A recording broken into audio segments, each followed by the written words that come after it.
BSNL बांटने लगा free SIM. अगस्त महीने में होगी टाटा के डेटा की बरसात। जियो की बजी बैंड। खुद को बचाने के लिए डेटा की कीमत को कर सकता है कम। बीएसएनएल के बवंडर ने सबको निगल लिया। वन नेशन वन सिम का युग आ गया। अब बीएसएनएल लाएगा टेलीकॉम सेक्टर में नई क्रांति। दोस्तों, अब बीएसएनएल ने अपनी फ्री सर्विस लॉन्च कर दी है। ऐसे समय पर 140 करोड़ लोगों का सहारा बन चुका है। जब प्राइवेट टेलीकॉम कंपनियों ने अपने डाटा प्लान की प्राइस को हाई कर दिया है, तो बीएसएनएल भारत के बहुत सारे जगहों पर फ्री सिम बांटना शुरू कर दिया है। बीएसएनएल को यह पता चल गया है कि यह एक ऐसी गोल्डन अपॉर्चुनिटी है जो टेलीकॉम कंपनियों में सबसे टॉप पर पहुंचा सकती है। जैसा कि हम सबको पता है कि इस समय जियो, एयरटेल और वीआई ने 10% से लेकर के 27% तक टैरिफ का दाम बढ़ा दिया है। यानी जो प्राइस है वो हाइक हो गई है, बढ़ चुकी है जियो, एयरटेल और वीआई की, और इसी का फायदा बीएसएनएल अब लेना चाहती है।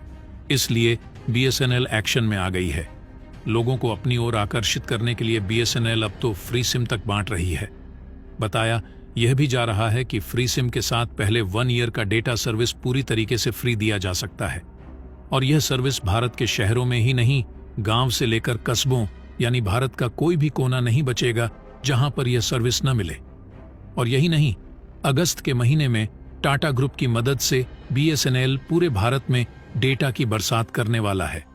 जी हां दोस्तों, बेहद कम कीमतों में 4G हाई स्पीड डेटा के साथ मिलेगा।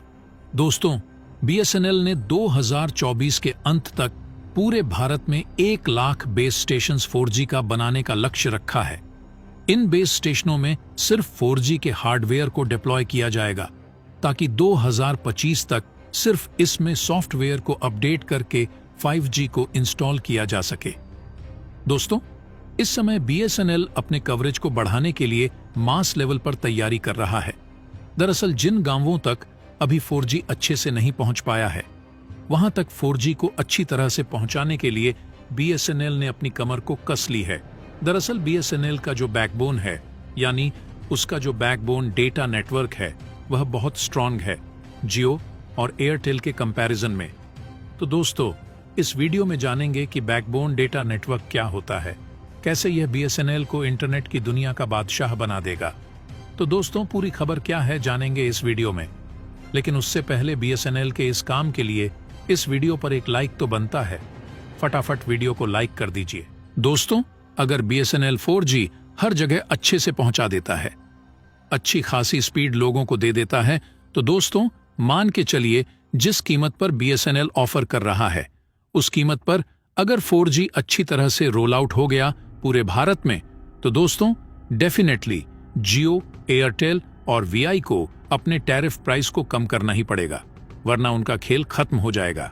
देखा जाए तो इस समय सबसे ज्यादा यूजर बेस जियो के पास है, उसके बाद एयरटेल और फिर वीआई, और सबसे लास्ट में बीएसएनएल का नंबर आता है। इस समय बीएसएनएल टाटा के सपोर्ट से जिस तरह से अपने काम में तेजी लाया है, उस हिसाब से देखा जाए तो सबसे पहले बीएसएनएल वीआई का पत्ता साफ करेगा, फिर एयरटेल का पत्ता साफ करेगा, और एक लंबी छलांग मारते हुए फाइनली जियो का पत्ता साफ करके सबसे टॉप पर पहुंच जाएगा और भारत की सबसे बड़ी टेलीकॉम कंपनी बन जाएगा। दोस्तों, क्या कभी आपने सोचा है कि आखिर इन टेलीकॉम कंपनियां, वो चाहे बीएसएनएल हो, एयरटेल हो या वीआई ही क्यों ना हो, इनके पास इंटरनेट आता कहां से है? तो दोस्तों आपको बता दें, अगर बीएसएनएल की बात करें तो बीएसएनएल की इंटरनेट कनेक्टिविटी अलग अलग माध्यम से आती है। सबसे पहला under water submarine fibre optic cable. ये केबल हजारों किलोमीटर लंबे होते हैं और एवरेस्ट जितनी गहराई से भी अधिक नीचे बिछे होते हैं। हाई डाटा स्पीड देने वाले ये केबल्स होते हैं। ये केबल्स पूरी दुनिया को एक दूसरे से कनेक्ट करता है। इन्हीं केबल्स के माध्यम से पूरी दुनिया में इंटरनेट पहुंचता है। अभी समुद्र के नीचे करीब 426 सबमरीन केबल्स हैं, जिनकी total length around 13 lakh kilometre है। गूगल, माइक्रोसॉफ्ट और फेसबुक जैसी बड़ी इंटरनेट कंपनियां इन्हें बिछाती हैं। तमाम टेलीकॉम प्रोवाइडर्स भी इसमें अच्छा खासा पैसा इन्वेस्ट करते हैं। तो बीएसएनएल जो है, इन्हीं कुछ इंटरनेशनल सबमरीन केबल से अपना इंटरनेट प्राप्त करता है। दूसरा है सैटेलाइट। लेकिन सैटेलाइट इंटरनेट का इस्तेमाल बीएसएनएल कम करता है। ज्यादा इस्तेमाल अंडर वाटर सबमरीन केबल का करता है, क्योंकि सैटेलाइट सिस्टम की तुलना submarine optical fibre cable data transfer के लिए काफी सस्ते पड़ते हैं। इनका नेटवर्क भी ज्यादा फास्ट होता है। सबमरीन केबल जिनसे बीएसएनएल इंटरनेट लेता है, उसमें से एक केबल सबसे महत्वपूर्ण है। उसका नाम है SIA-MIWE, यानी south east Asia, middle east, western Europe. Submarine cable के साथ में बीएसएनएल इस्तेमाल करता है फ्लैग, यानी fibre optic link around the globe. इस तरह इन दो तरीकों से बीएसएनएल इंटरनेट की दुनिया से कनेक्ट हो जाता है। अगर जियो की बात करें तो जियो भी सबमरीन केबल से इंटरनेट लेता है, लेकिन साथ ही साथ केबल्स डालने का भी काम करता है। नए केबल्स को डालकर भारत की कनेक्टिविटी दूसरे देशों के साथ करने के लिए अलग से पैसा कमाता है, यानी जियो दो तरीके से पैसा कमाता है। वहीं बीएसएनएल केवल इंटरनेट कनेक्टिविटी देता है, केबल डालने का काम नहीं करता है।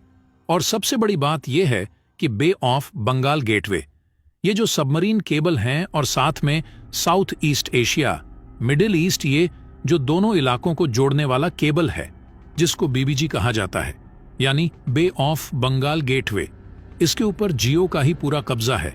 अगर एयरटेल की बात करें तो एयरटेल मल्टीपल सबमरीन केबल्स पर पैसा इन्वेस्ट करता है, यानी SIA-MIWE और Bay of Bengal gateway submarine cable पर।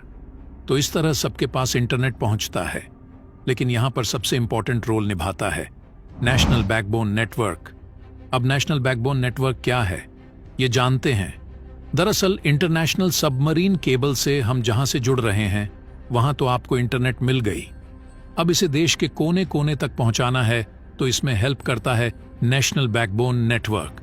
दरअसल नेशनल बैकबोन नेटवर्क का असल काम होता है हर शहर के साथ में उस केबल को कनेक्ट करना, हर छोटे कस्बे के साथ कनेक्ट करना, हर जिले के हर कस्बे और कस्बे से हर गांव को केबल्स से कनेक्ट करना, यानी जहां से इंटरनेट आ रहा है से लेकर के देश के कोने कोने तक इंटरनेट की जो पहुंच है उसको बढ़ाना। तो दोस्तों, सबसे strong national backbone network BSNL के पास है और इसी का सहारा लेकर बीएसएनएल भारत के कोने कोने तक अच्छी तरह से 4G नेटवर्क लोगों तक पहुंचा सकता है। एक बार बीएसएनएल का पूरी तरह से इंफ्रास्ट्रक्चर खड़ा हो गया 4G का, तो बीएसएनएल आसानी से अगले साल इसको 5G में अपग्रेड कर सकता है। उसके बाद बीएसएनएल को बीट करना जियो, एयरटेल और वीआई के लिए मुश्किल हो जाएगा। फाइनली उन्हें अपनी प्राइस कम करनी ही पड़ेगी। तो इस वक्त देखा जाए तो बीएसएनएल में सिम पोर्ट करवाना विन विन सिचुएशन लग रहा है। तो दोस्तों, कौन कौन बीएसएनएल में अपनी सिम पोर्ट करवा चुके हैं, कमेंट बॉक्स में जरूर बताइएगा। तो दोस्तों, जय हिंद, जय भारत।